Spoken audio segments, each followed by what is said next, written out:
ભાઈ વસાવા છે। હું માલજીપુરા મુકામ પોસ્ટ કારોલી તાલુકો ઝઘડિયા ભરૂચનો વતની છું અને આજે કમલાઈ પ્રોજેક્ટ આજે ગુજરાત પ્રદૂષણ નિયંત્રણ બોર્ડ દ્વારા જ્યારે અહીંયા લોક સુનાવણી રાખવામાં આવી છે ત્યારે આજે આ જે ગુજરાત પ્રદૂષણ બોર્ડના જે મીટિંગના અધ્યક્ષ છે આપણા ભરૂચના કલેક્ટર સાહેબ અને રાખોડિયા સાહેબ, તો આપ સાહેબને પહેલા મારો પર્યાવરણનો એક પ્રશ્ન છે, આ પ્રશ્નને નોંધ કરવામાં આવે કે આ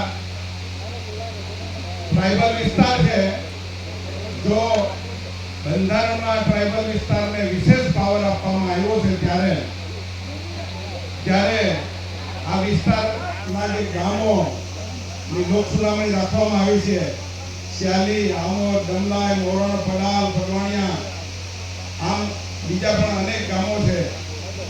આ લોક સુનાવણીમાં ગામડે ગામડેથી લોકો અહીંયા ઉપસ્થિત હતા અને આવ્યા છે આજે, અને દરેક ગામના સરપંચોએ જ્યારે એમનો વિરોધ નોંધાવ્યો છે ત્યારે એમણે ચોખ્ખા શબ્દોમાં કીધું છે આ ગુજરાત પોલ્યુશન બોર્ડને કે ભાઈ અમારે અહીંયા જે અમને નુકસાન થવાનું છે જે પોલ્યુશનથી, એ ભૂગર્ભ જળ હોય, એ હવાનું પોલ્યુશન હોય કે ધ્વનિ પ્રદૂષણ હોય, અનેક જાતની ગંભીર બીમારીઓનું કારણ છે આ।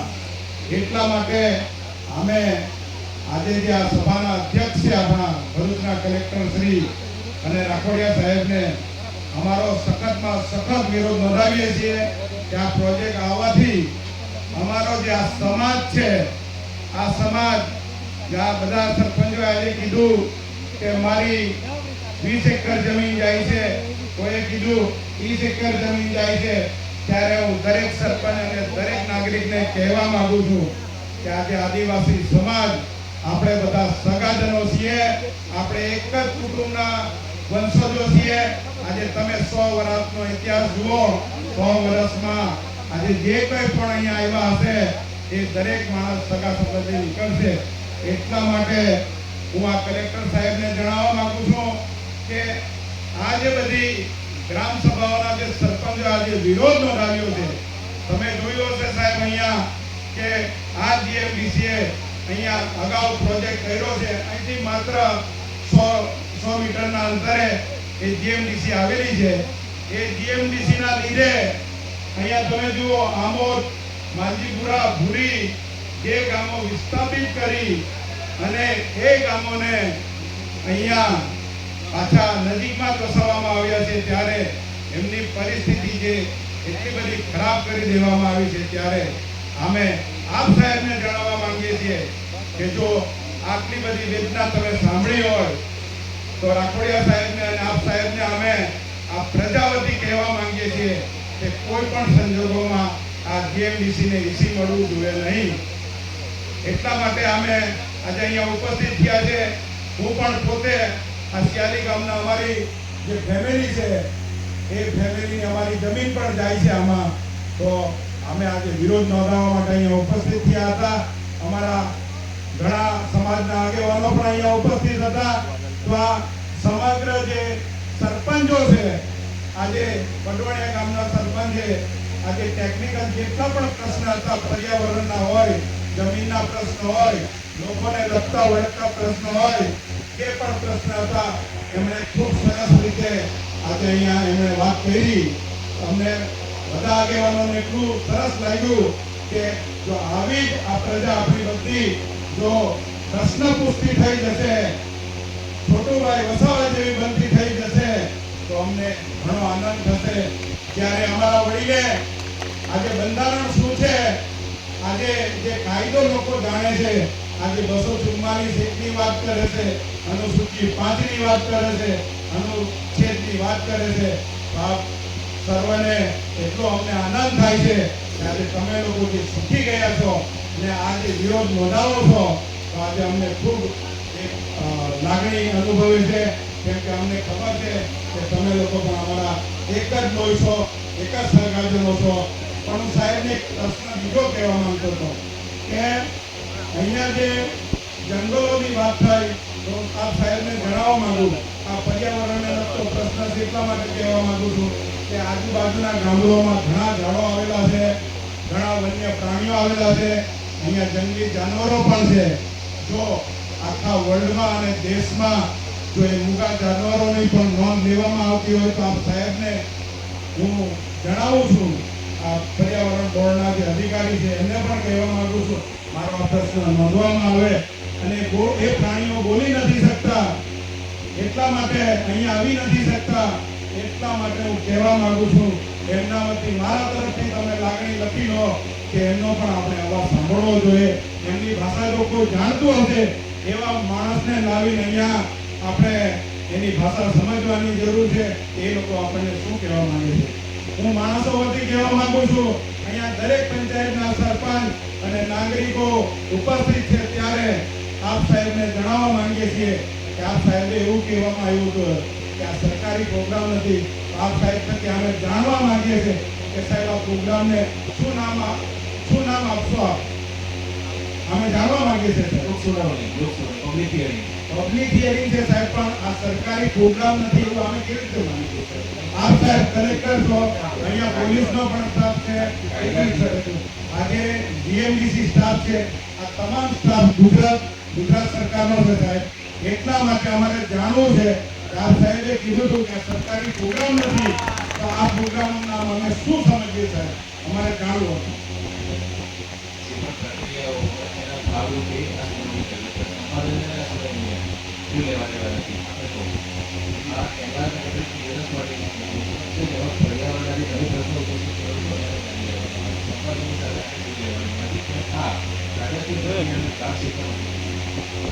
એટલા માટે કહીએ કે સાહેબ સંવિધાને અમને અમારા વિસ્તારને વિશેષ કાયદો આપ્યો છે તો સાહેબ એ કાયદાને અમે શું કરીએ? આજે અનુસૂચિ 5 માં સાહેબ 244 માં ચોખ્ખું લખવામાં આવ્યું છે કે આપણા રાજ્યપાલ શ્રીએ આદિવાસી વિસ્તારમાં દર વર્ષે વખતો વખત આવીને ગામડાના લોકોની પરિસ્થિતિ જાણવાની જરૂર છે.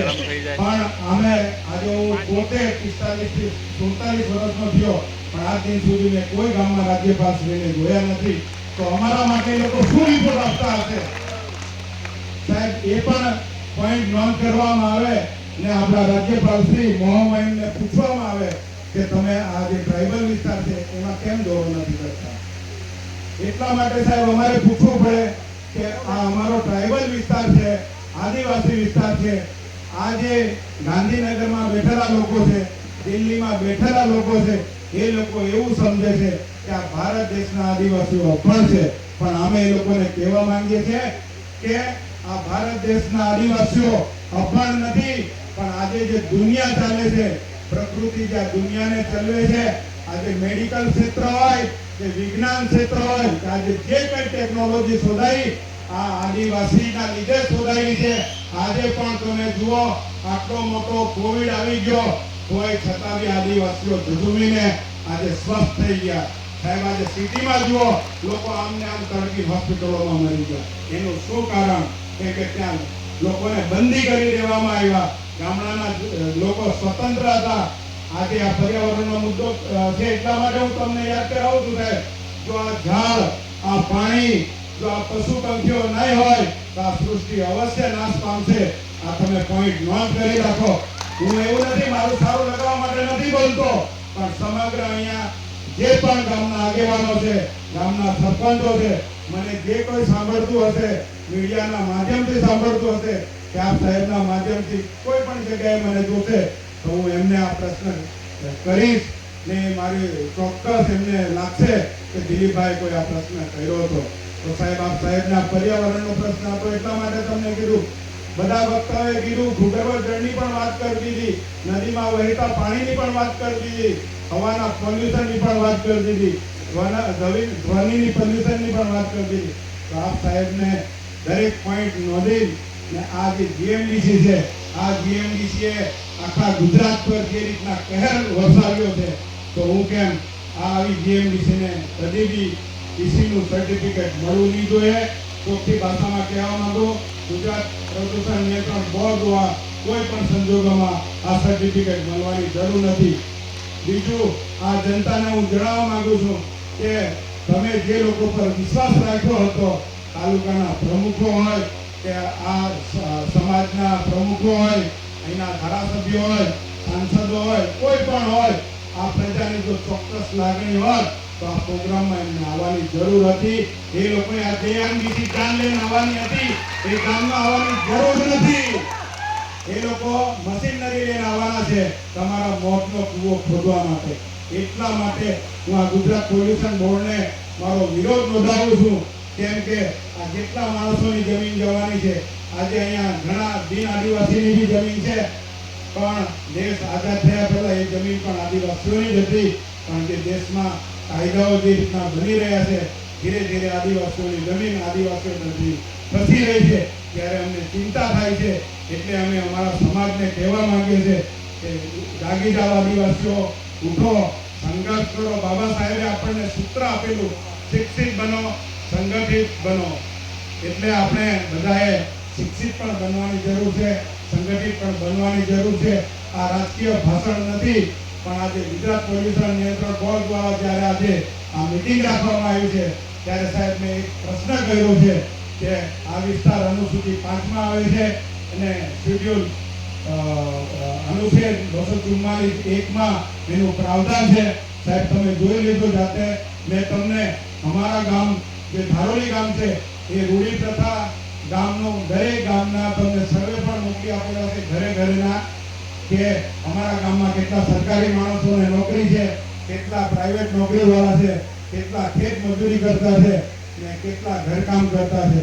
દરેક રિપોર્ટ અમે તમને સાહેબ જાણવા માટે મોકલી આપ્યો છે.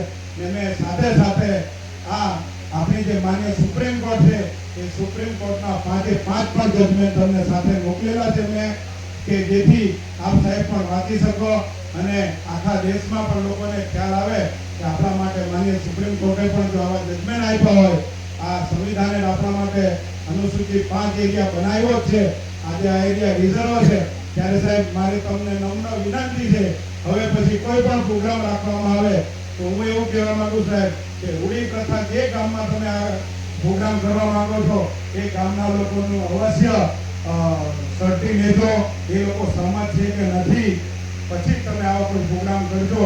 બાકી સાહેબ એવા પ્રોગ્રામ જો આવી રીતે કરી દેવામાં આવશે તો અમારા લોકોના જે કાનૂન છે એ કાનૂન ધીરે ધીરે જે આ સરકાર કરીને બળશે, પોલીસ દ્વારા, જે સરકારી તંત્ર દ્વારા, તો અમારા લોકોને જીવડાવીને જે ધાક ધમકી આપી જે આ જમીનોનું બી સંપાદન કરી લેશે અને બીજી રીતે પણ કરી લેશે. અમને ચિંતા થાય છે.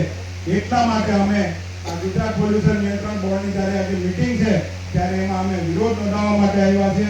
અને અમારો વિરોધ સાહેબ જરૂર લખજો અને આ રિપોર્ટ અમને જલ્દીથી જલ્દી દરેક પંચાયતને, દરેક નાગરિકને મળે એ જાતની વ્યવસ્થા કરજો. ને સાહેબ એક બીજો પ્રશ્ન મારો છે કે ગુજરાત પોલ્યુશન બોર્ડ દ્વારા જ્યારે અમને એ આપવામાં આવ્યું હતું તમારા તરફથી જાણકારી, તો એમણે એવું કીધું હતું કે અમે ગામડે ગામડે જઈને માઇક લઈને ઘરે ઘરે ફરીશું. પણ મેં જોયું સાહેબ આજ દિન સુધી કોઈ માઇક લઈને જાણકારી આપવા માટે આવી નથી. એટલે ઘણા આદિવાસીઓને ખબર નથી, અમારા જેવાને ખબર પડી. અમે ગામડે ગામડે માઇક લઈને ફેરવીને અને આજે અહીંયા જે જનમેદની આવી હતી એ જનમેદની એટલા માટે આવી હતી સાહેબ, એ જનમેદનીને ખબર પડે કે આ ગુજરાત પોલ્યુશન બોર્ડવાળા આ જીએમડીસીને દબાણ, સરકારના દબાણમાં આવીને આ જો સર્ટી આપી દેશે તો અમારું નિકંદન કાઢી નાખવામાં આવશે. એ જાતની વ્યવસ્થા જે આ સરકાર દ્વારા ઊભી કરવામાં આવે છે, અમને આ સરકારથી ધાક લાગે છે. એટલા માટે આ સાહેબને કહીએ છીએ કે આ મીટિંગના અધ્યક્ષ તમે છો તો સાહેબ કંઈ પણ ખોટું નહીં થાય ને આ રિપોર્ટ જલ્દીથી જલ્દી અમને થોડાક દિવસમાં મળી જાય એ જાતની વ્યવસ્થા કરજો. બધાને જય આદિવાસી, જય જવાહર. દરેક